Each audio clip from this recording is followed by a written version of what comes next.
Hi, this is Miriam, GrannyKeto.com. I want to continue on talking with you about how to make keto a lifetime thing without weighing and measuring and tracking. But before I start, I want to show you my new timer. Call it a shtick if you want, but I talk way too much, way too long in these videos. I don't talk way too much because that's why I'm doing these. But I talk too long. So I set the timer for 15 minutes. I will either say goodbye on the spot or finish up what we're looking for. I really want to try to keep these to 15 minutes. You guys are busy. You have things to do. Sometimes you're watching it at a break on lunch, or you're waiting for the kids to get out of school, or you don't have forever. So I want to keep them short. So when the timer rings, that's the sound that you're hearing. So anyway, listen, I talked a little bit on my last couple of videos. I showed you portion sizes, and I explained that the grams in the weight of the food is not the grams of the protein in the food or the grams of the fat or the carbohydrates in the food. So that was just a problem. Well, not a problem, but it was something that people had questions about. So now that we know that, so a 3-ounce hamburger, around that would be a portion. A can of sardines is a portion. And so I want you to get used to portion sizes. But I want to introduce something else to you, and that is the concept of keto baked goods. First of all, I want to say that if these foods triggered you beforehand, that would send you down like the rabbit hole of, opening the refrigerator and closing it, and then opening it and closing it, and then going through your cabinets. And I mean, once you turn keto, if you empty your pantry anyway of this, I have to tell you, I still opened my refrigerator and closed it, and opened the cabinets and closed it. It's just a learned behavior. If you're 20 or you're 30 and it's your first time dieting, maybe not. But if you're in your 50s, 60s, or 70s, or 80s, and you've been dieting since you've been a teenager, then a lot of this is just habit. You will open the refrigerator to see if there's something there, even though there's nothing there. So what I wanted to say is that if you're triggered anyway, some people can eat a cookie and they're fine with a cookie. Some people can eat a keto cookie and be really fine with it, or a keto treat, or a keto slice of bread that they find that, well, there's so much fat in it and it's so satisfying, and it's not like you're eating from the bakery anyway. It can be delicious, but let's face it, a cake from the bakery is very different than a keto cake that you might bake, or a fresh loaf of bread is very different than a keto loaf of bread, which I haven't tried the soul bread yet. I'm going to try that and see how it turns out, but no bread I've ever made tastes like real yeast bread. And so the thing is that there is pizza and bread and bagels and cakes and cookies and, your fat bombs that taste like candy and all of that.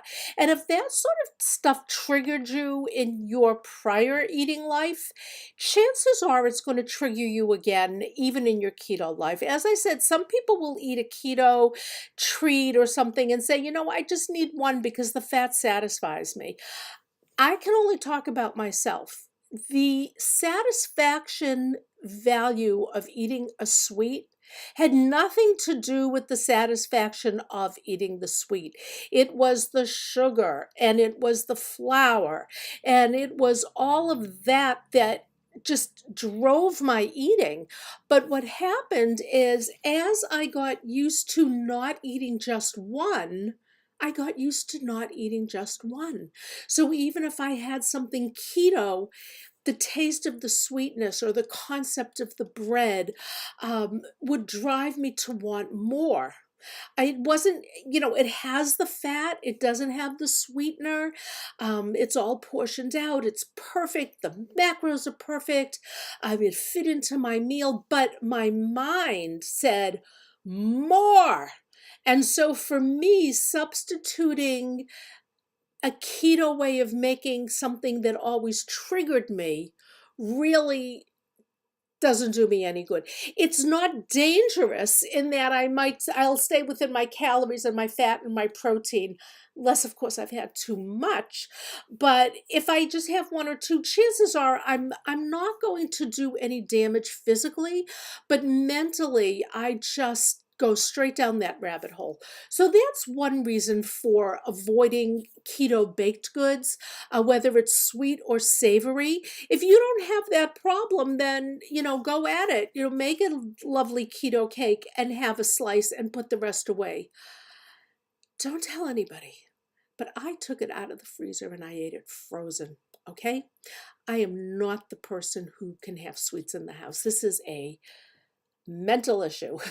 Okay, I'm not saying it didn't start physically, but then it evolved into I would eat this stuff and I would want more. Okay, if this is you, then take it easy on that keto stuff. But the other reason I'm bringing this up is that this is where your carbohydrates are.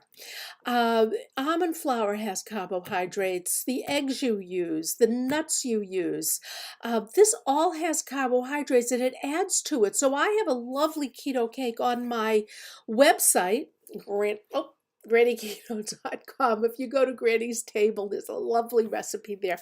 And the point is that the slice has, I don't remember now, but it has like 5 or 6 or 7 carbs. And if that's what you're trying to do per meal, then what's going to happen is that you're going to have the carbs on the baked goods side of it. And you won't be having the good carbs, which should be the vegetables, or I talk about incidental carbs, which is the cheese and the vegetables, and seafood has carbs and that sort of thing. These are sort of like the fake carbs. Not fake like you go to a store and you buy Little Debbie snack cakes. Not that fake, but I mean, it won't fill you the way real just food on your plate will fill you. So you've just now cut out some important macros that you should be having, and instead you had it in a sweet or a bread or a cake or a fat bomb. I don't do fat bombs either. Nothing wrong with them, and if you can handle them, be my guest. There's even cookbooks devoted only to fat bombs. Better to eat a fat bomb than to dive into your kid's package of Cracker Jacks or something. I mean, when you're weighing apples and oranges here, so to speak, you're better off with the fat bomb. If you really, really need something, go ahead and have a keto sweet. But there was somebody who has a Facebook page, first name Nancy. I really can't remember the last name, but she put it great. She said, you do clean keto 5 days a week, and then the other 2 days you don't. And I said to her, I said, you mean you just, like you go out and eat pizza and French fries? She says, no, what I mean is you save all of these treats for the weekend. You don't eat them every day. You don't make them a part of your day. An example, I made keto bread. Again, it doesn't taste like bread, but it's bread. It holds things. And you can hold it, all right? That makes it bread. And I made grilled cheese sandwiches, and they were out of this world. I mean, I put a tomato slice in them. I fried it up in a lot of butter. I had some bacon in it. It was out of this world, really. And so all I wanted was grilled cheese sandwiches all the time. And so first of all, it crowded out other good nutrition, but also the carbs added up. And when I had that sandwich, I started looking for something else. I had at the time like little mini cheesecake things in the freezer, which I also ate frozen, and things like that, and it would trigger me. But aside from the triggers, it used up a lot of carbs. And so I like her idea of, no, you still stay keto, but you might pick a day or you might pick a weekend and eat the keto stuff that's more the replacement for your normal foods that you ate before you went on to keto. My timer is broken.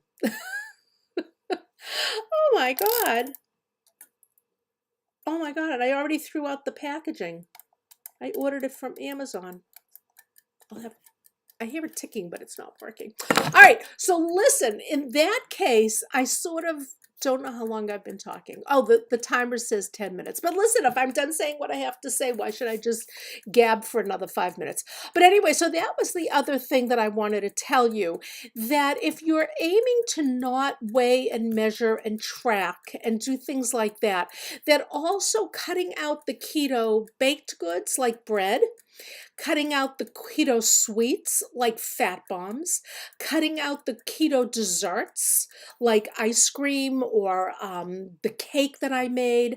If you cut that out, that'll make it a lot easier on you. You really, once you're eating the real whole food, you really won't have to worry that much about going over on your carb content. At the beginning, yes, you want to write everything down. How do you know what the carbs are in an egg? How do you know what the carbs are in a string beans if you don't look it up and you count it? So this you want to do at the beginning, but eventually you want to move away from that. And let me just make a plug on grannyketo.com. Not used to this backwardsness. On this grannyketo.com, I have what's called Dancing with Keto. I've mentioned it. I'll mention it pretty often because I think it's very, very valuable. It is a guide on how to do keto from your heart. You know how we always say, oh, when can I just eat like a normal person?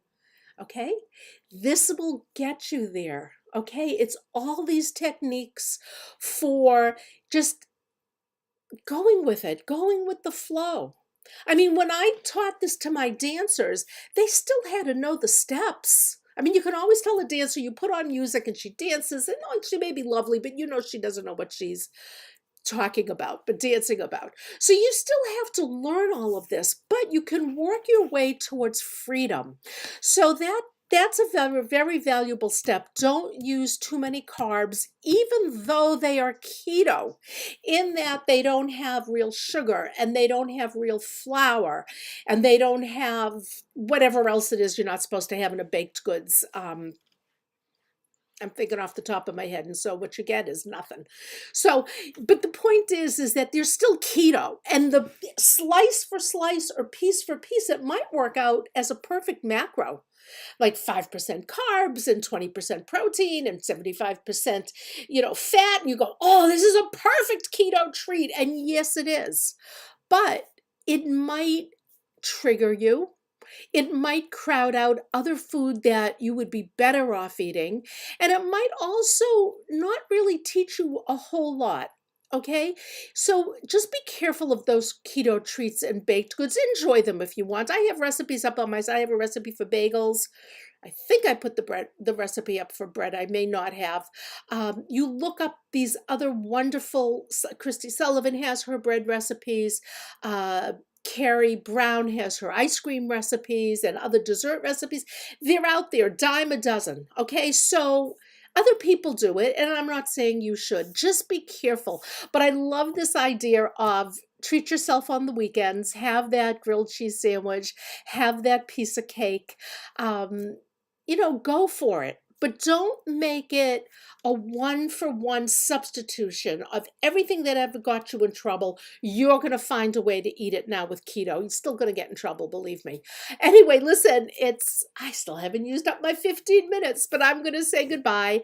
And thank you very much. Bye-bye.